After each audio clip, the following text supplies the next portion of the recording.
So, okay, this is running. I have absolutely no intention under heaven to stay in my vehicle recording this particular message for hours on end because I'm pressed to pee. I need to go inside the mall. I would much rather not have to pay for parking. So, as short as this can possibly be, we're going to try and keep it succinct, alright? I just want to get this out there, South Africa, in just 2, maybe 3 parts, but hopefully this is my last part.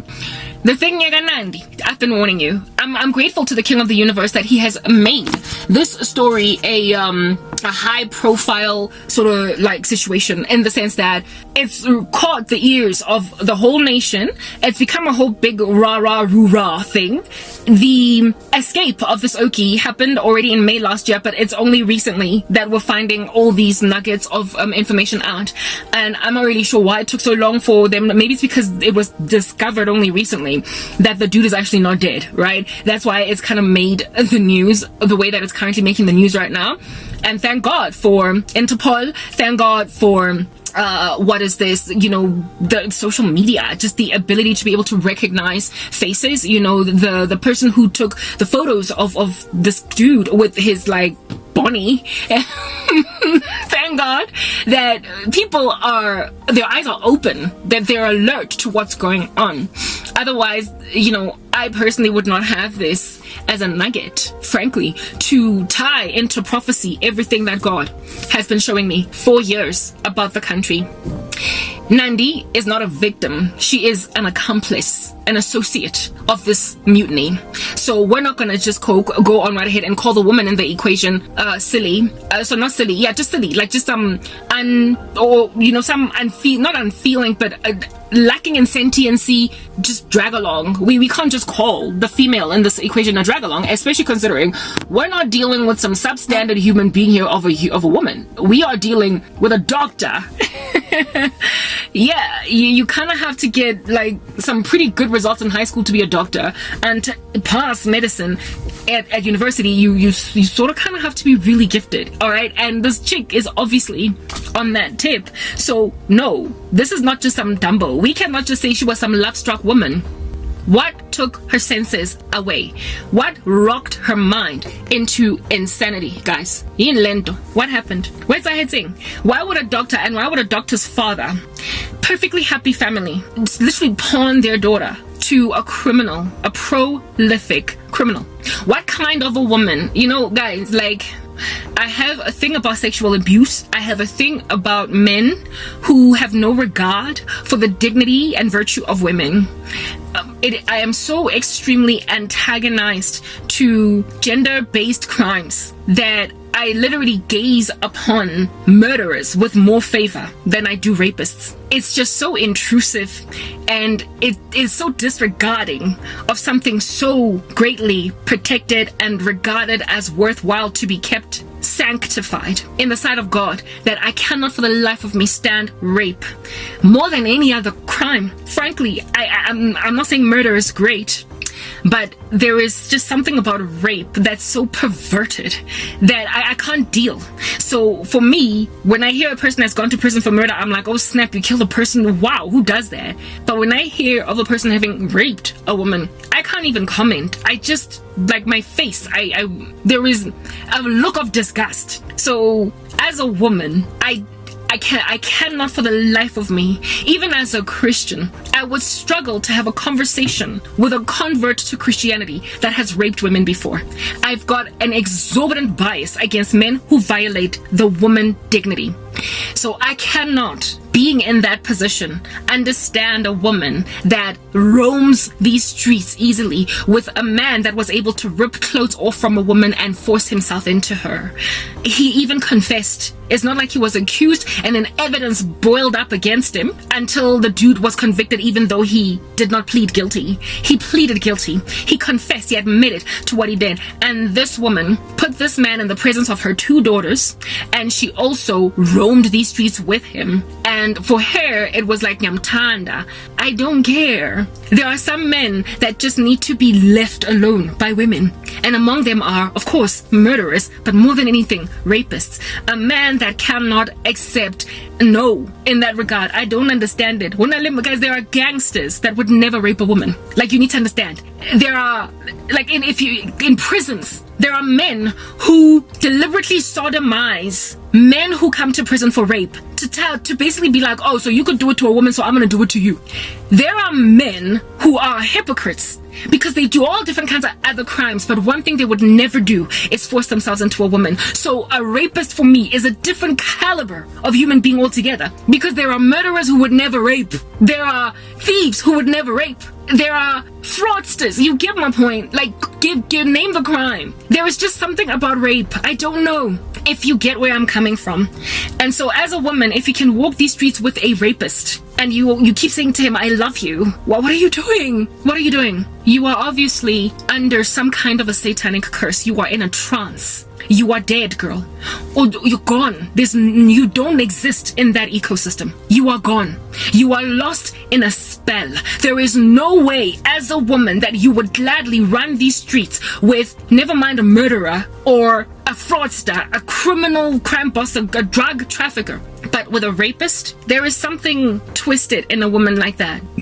And this brings me to the thing that I'm trying to talk about now. Basadi ba mo South Africa. And look, I'm not supposed to be prophesying or preaching to men, but I've been saying this for a minute, that there is a satanic strategy in the country to infiltrate some pretty wicked men into the lives of women, and a little leaven leavens the whole loaf. So the smallest little indiscretion on the part of this woman in accommodating this man then converts this woman into a beast. It is the women that change. The women are the ones that do a 180. I literally just come out of doing shorts covering that. The women are the ones that do a 180. Just the smallest little corruption in a man that she falls in love with can completely transform her. But in my nation, and I believe it's actually global, this thing is exacerbated by the practicing the severity at that of occult magic. Buloyi, korobela, love curses. That which makes a woman drowsy and drunk, Nandi, is under a spell. In the worst way. Monna gagwe o mo ntsheditseng lobola ka 60k as a fugitive. O loile Nandi le family ya hae kaofela.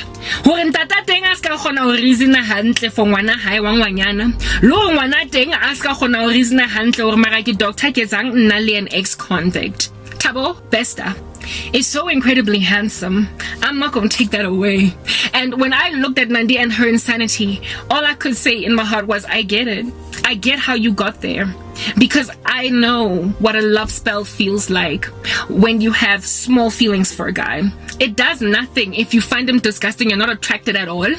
It's just like, oh, why did I dream like that over this dude?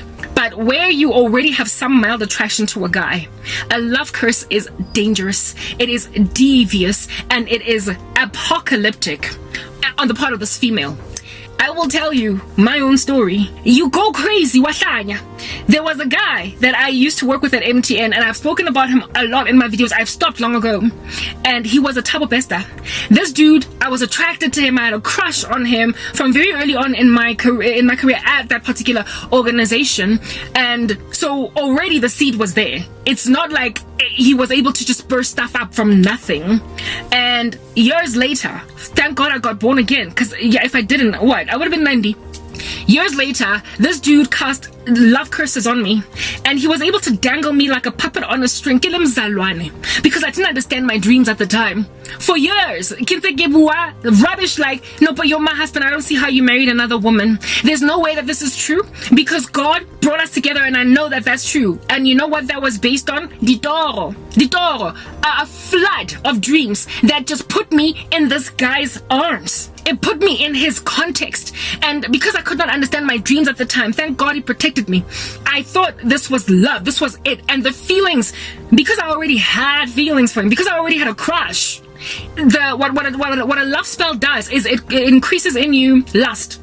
It was so meshed with just an exorbitant amount of desire, just lust, that I thought I've never felt a passion like this before. That's what I believed. So I was happy to go and be basically Bonnie to this Clyde. If that dude had abandoned his whole life to come and rescue me and be with me, I wouldn't have cared about the woman that he married. I wouldn't have cared about what life he's leaving behind. We would have just been two fugitives on the run together because we're doing it for love. And the thing that would have made me in that trance, to roam around in that trance, floating around like a ripple of water, the thing that would have done that to me would have been the passion that I felt in my heart for him, that was exacerbated by spirits, entities that rode a wave. They saw the feelings I had. Here was a dark man, and he threw so much witchcraft on me that I ended up basically like his lapdog, and nothing could tell me anything. Thank God he was made a fool, and thank God I eventually snapped out of it. And once I snapped out of it, because I'm a fasting, praying woman, I look back today at that Thabo Bester of mine, and I'm like, oh no, it doesn't make sense to me today, because I was made to snap out of it by the power of Jesus Christ. It doesn't make sense. But at the time, no one could tell me jack except God, who literally arrested me and put me in isolation until I overcame a Thabo Bester. I was a good girl. I was studying, I was working hard, I was doing well in my career. I would have had a man come into my life that would have converted me into something people can't recognize anymore, if that man had prospered to come into my life. But what did God do? He snatched me out of MTN. If what happened to me at the end of my career did not happen, like the sabotage, the mutiny against my life that was committed, that cost me my entire future, if that didn't happen, I would have still continued to bounce up and down, walk in the periphery, in the environment of that man. And he would have ultimately converted me into either a mistress, or I might have ended up being the woman that he married, because at the time when I was still at work, he wasn't married yet. I could have easily ended up his wife, but I would have been the wife of a monster, and he would have done a 180 in me. He would have made a monster out of me, and I don't know what I would have become today. One thing I know is that I was already saved. The witchcraft of this guy put me into such a trance, because I didn't yet understand my dreams, that I was prepared to disregard what the Bible has to say about godly marriage, and just my intuition, the sense, the feeling, the gut feel that God gave me. I was prepared to throw all that away, because this is love, and I know it's love because something is pulling me to this man. That something that was pulling me was so lustful, so heavy with darkness. It was so incredibly poignant with sorrow, but nonetheless, for me it was like, we just need to conquer demons, because they're trying to prevent us from being together. Meanwhile, what that was demons are trying by force to bring me with a man that's going to make out of me a Jezebel, just a destructive woman that is running a nation to the ground. And a bana, these wicked men, this satanic influence that comes into the life of a woman that is a bright-eyed and bushy-tailed with a great future type establishment thing. They don't just come for you, girl. They don't just come for you. Batla for your hoba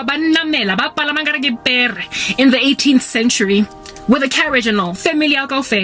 They literally come at your family. Like, this guy does not just bewitch the woman, but he wants himself to be worshipped and honored by her entire circle. So all ya mele katse le nta le ntate le cousin le budi le ankele o tla lo ya family ya kaofela until this woman agrees that of course this is right, because even my family loves him. Yo, guys, next part.